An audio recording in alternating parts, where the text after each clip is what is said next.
We're going to do rock texture today, and I'm going to show you the simple set of steps that it takes to go from this very soft, pliable material to a really gorgeous finished rock. Welcome to our channel. For those of you who are new around here, we're Pal Tiya International, and we created a sculpting medium called Pal Tiya Premium that looks and feels just like clay but cures stone hard. If you missed them, catch part 1 and part 2 on our YouTube channel. If you don't want to see the finished project, shut your eyes in 3, 2, 1.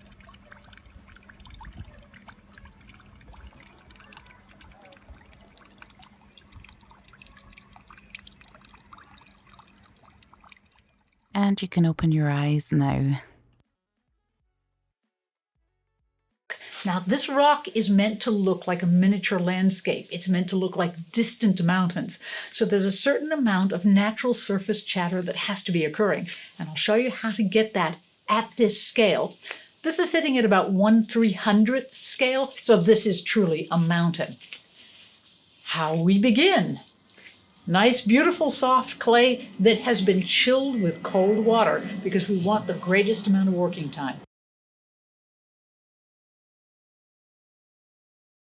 Compress it deeply into the furrowed areas and start making facets. We don't want this any thicker than about 1/4 of an inch. Why waste the material? So, got some facets. My mind viscerally,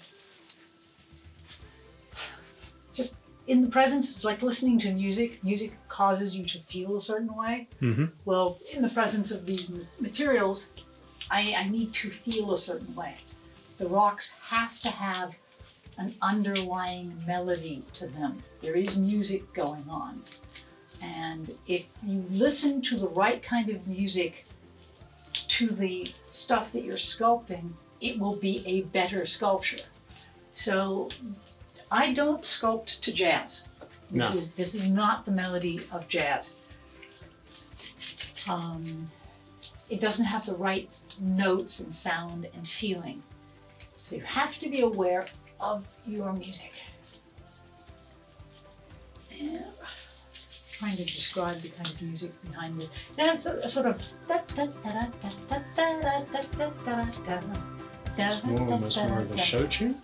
Yeah, a little bit of a show tune, a little happy-dappy, smiling, far more light and airy and spiritual, because this is essentially a spiritual piece. What you're seeing is the sense of upliftedness, of soaring, of lightness, of not being held by gravity or earthly things. And I like that sense of it being a metaphor for other bits of life.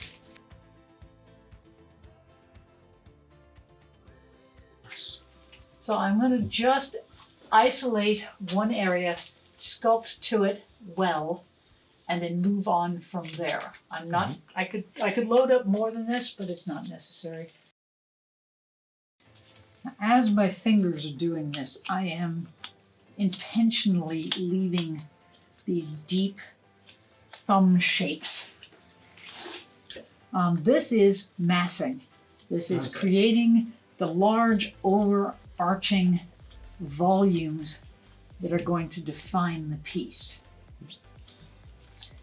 And this technique works because you know instantly whether you have good rocks or not.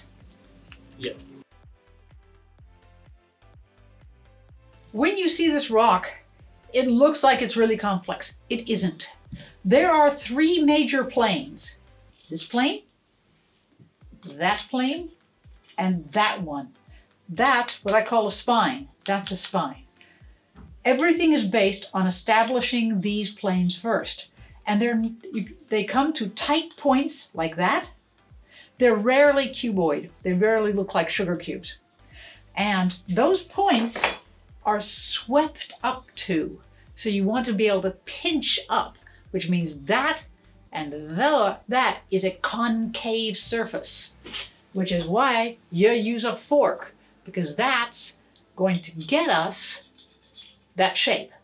It goes pretty quick, so check this out. So I'm gonna start tapping in, wiggle it, force it, chop it, chop it, chop it, chop it, chop it, chop, chop. In this part of the fork, not just the tines, I'm using that part. So I'm rocking it like a cradle and making different, not facets, they're different planes.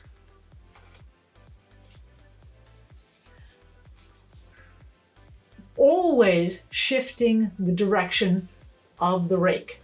So I'm like this. Next one should be as perpendicular to that as we can. That adds a lot of visual sizzle to that surface, but it keeps the sculpture from looking monotonous later. That is going to aid in the amount of visual chatter. That's the microscopic detail that identifies that it's a rock at all and not just, something that's blobbish. Facets only read if it's a concave surface going to a concave surface. If you make it truly square, doesn't look worth a darn. You really have to be going facet, facet, facet, plane, plane, plane. And when those planes start to feel hard and rocky, that's when you know that you've got good rock. So you dance them and you jiggle them up a little bit until... When you say feel, you don't mean like it literally feels hard and rocky under the fork. It should feel. It's the aesthetic feel of it, right? It is the aesthetic feel of it. And you want to be changing those planes and those facets all the time. Now, we left it kind of blobby, and those blobs suggest various plane changes, surface changes. That's not deep enough. It's hard to invent rocks whole cloth. Give yourself as much weird, chaotic initial information that you can sculpt from. So I'm finding areas and think, that looks like a rock, that doesn't. That looks like a rock, that doesn't.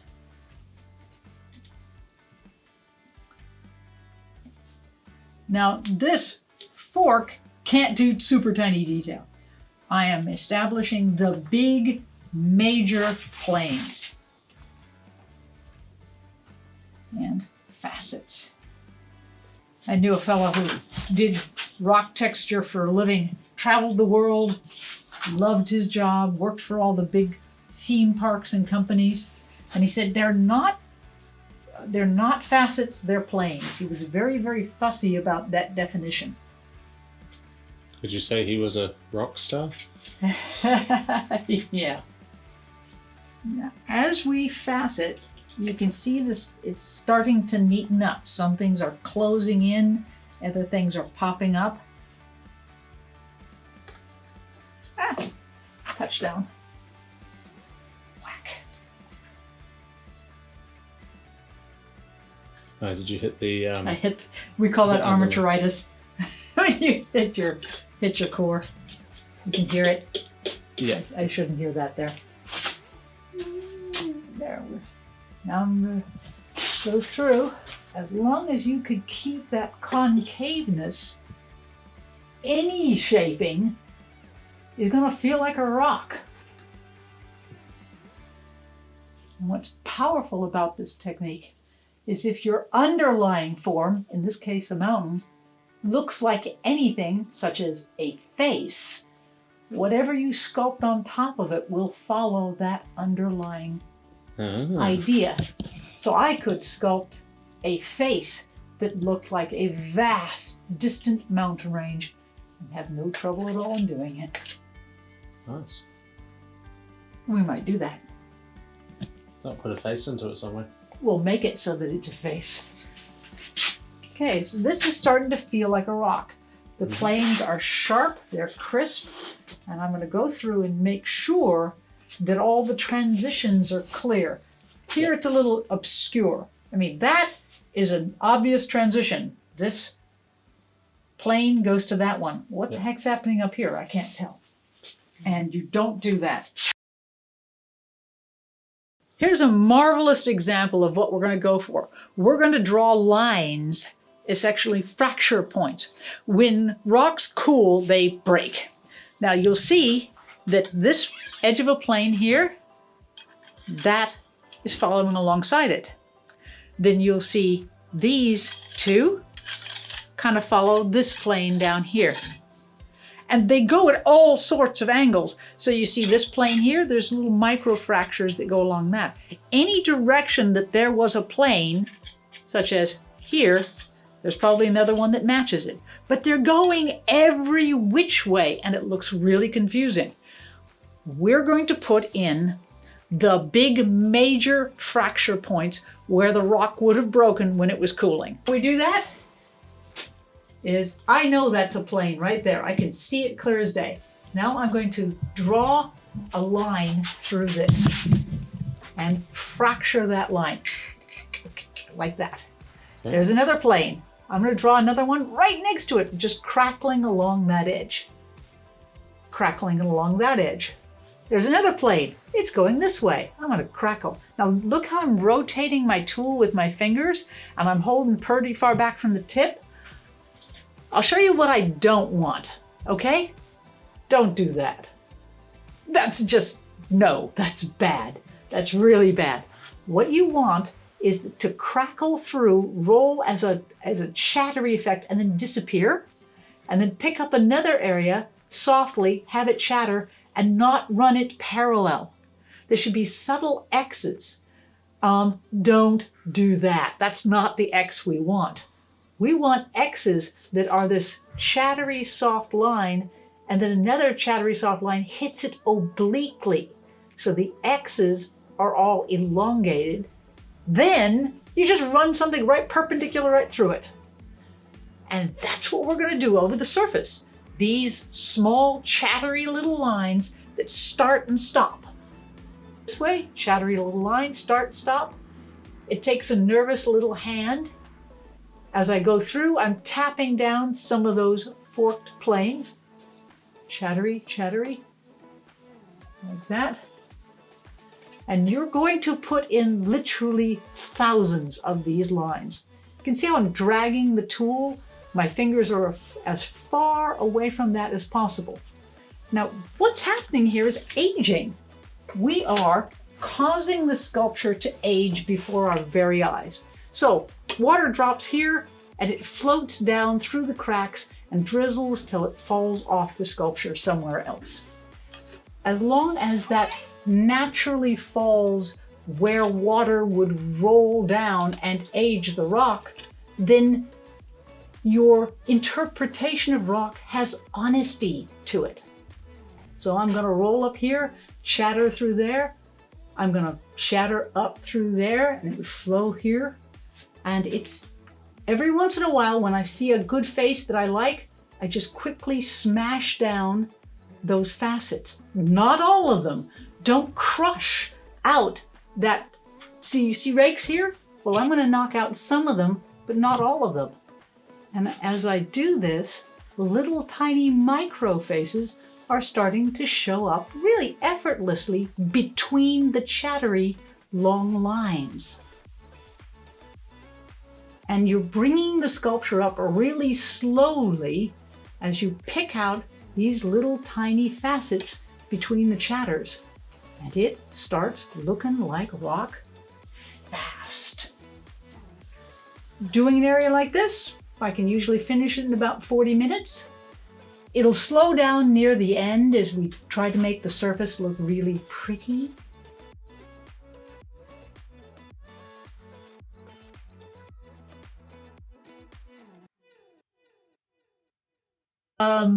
You'll notice I don't use a brush. Don't.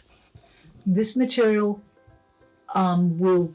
you'll flatten all of your facets if you use a brush. Mm-hmm. So you end up depending a lot more on that crystal tip, the sharp square tip, than anything else.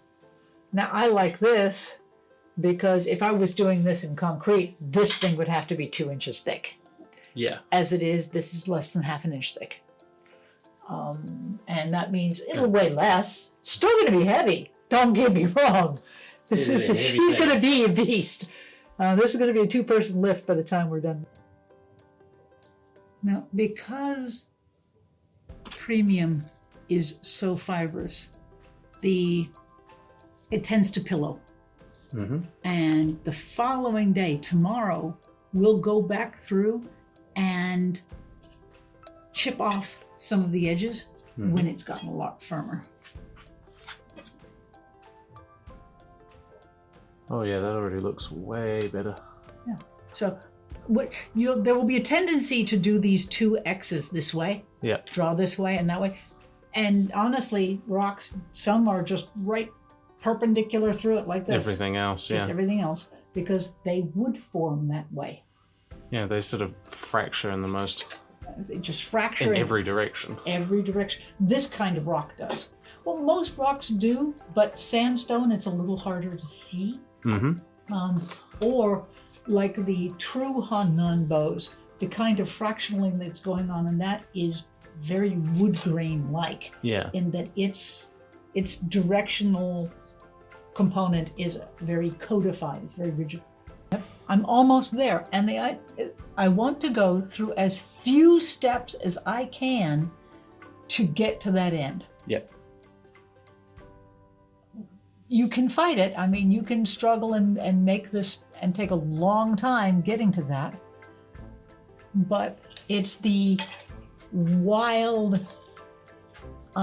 chatter of those lines going every which. See, that's too straight. Get rid of that line. That didn't chatter enough.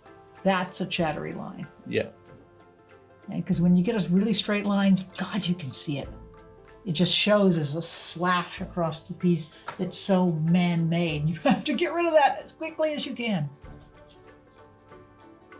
And so water's drizzling down here. I pinch it. It flows into that crack and does that. Yep. So now that suggests that I turn those into facets. Okay. Those are now a whole lot more rock-like. Some of these lines will go away, but just keep putting them in and you won't go wrong. Yeah. Since we did cold water, I have 2 hours of sculpting time. And I try to get this, liney stuff in as quickly as I can to get the sharpest possible lines.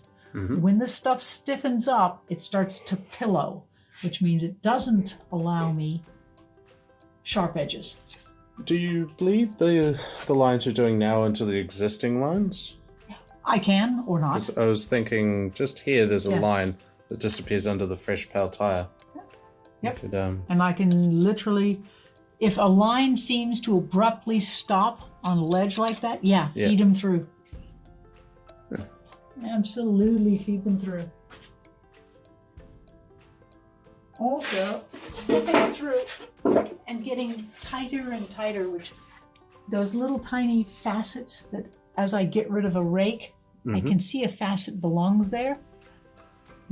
The forked lines are over the whole piece, slowly getting eaten away by that. They're still there. They're still there. Keep them as long as you can, that microscopic look.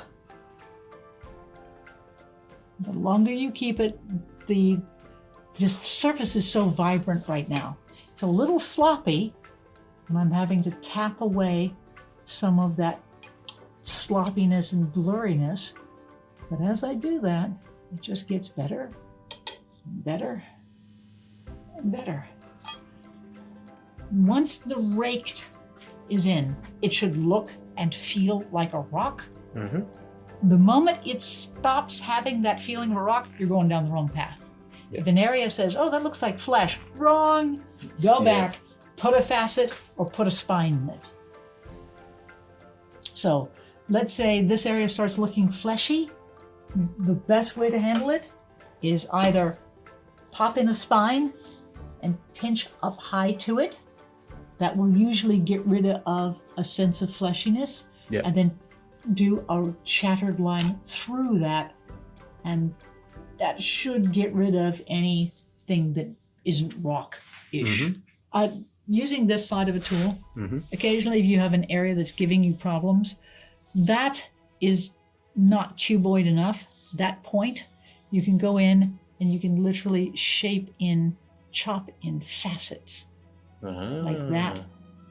And you can get something looking a little bit more rocky with the tip of that tool, like that. See? Yeah. Generally, I like using this one better. It floats on the surface nicer.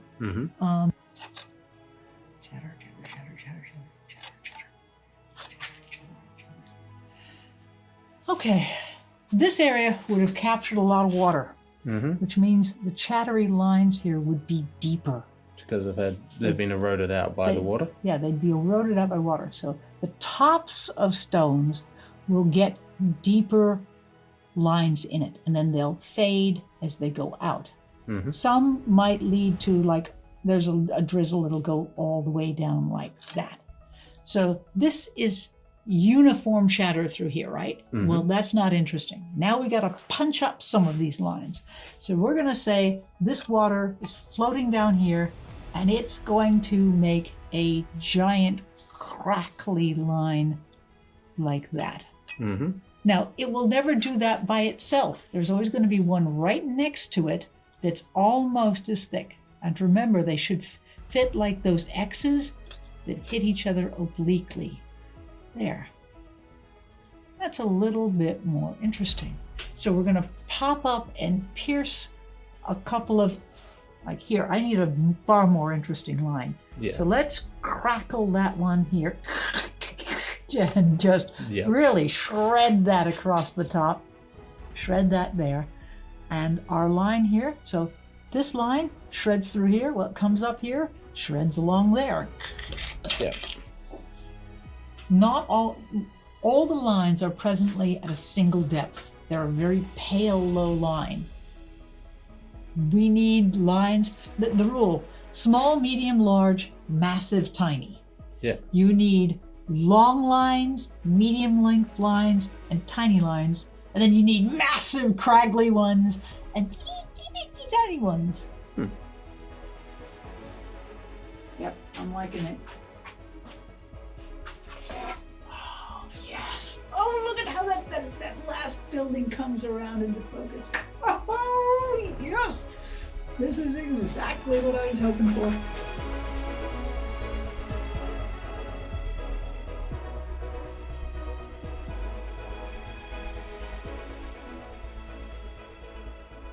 Hey, oh, that looks good.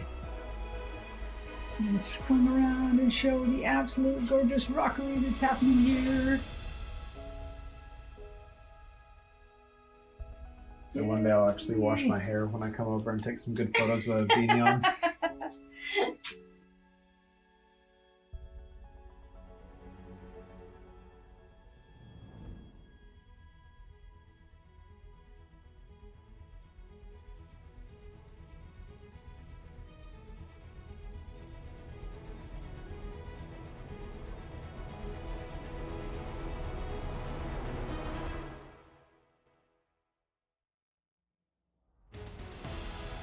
I'm looking at my striation. These are my striated lines. So that's kind of the layering that's present in there. So if I just keep my fork, it will capture the edges like a stacked set of cards where it should be. This kind of establishes the feel, squashes everything down.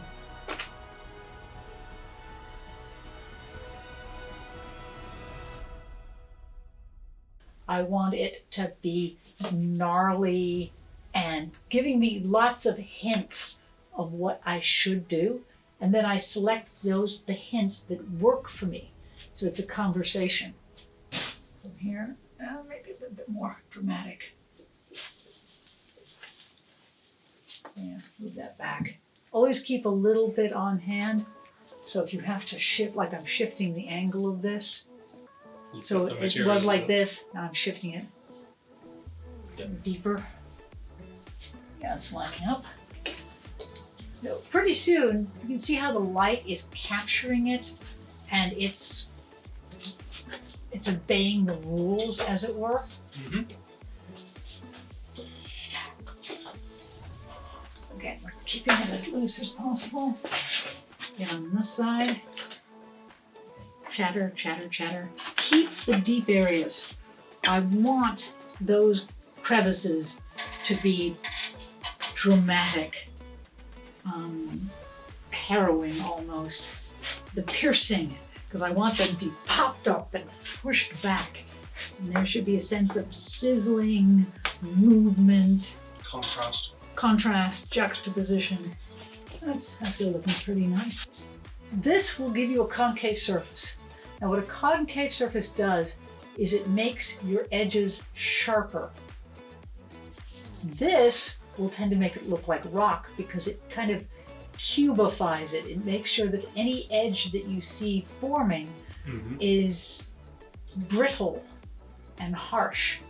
So now I'm just tapping it to bring up some detail and put the additional sound notes, like a piccolo coming in and changing the entire song.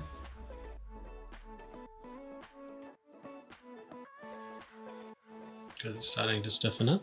It's just the fiber light. Now this room is cold enough that I have quite a lot of time. It's one of the reasons I keep a cold studio. Yeah, whack, there. And create that sort of overhang just underneath that yeah, bit? It wants a little bit more life.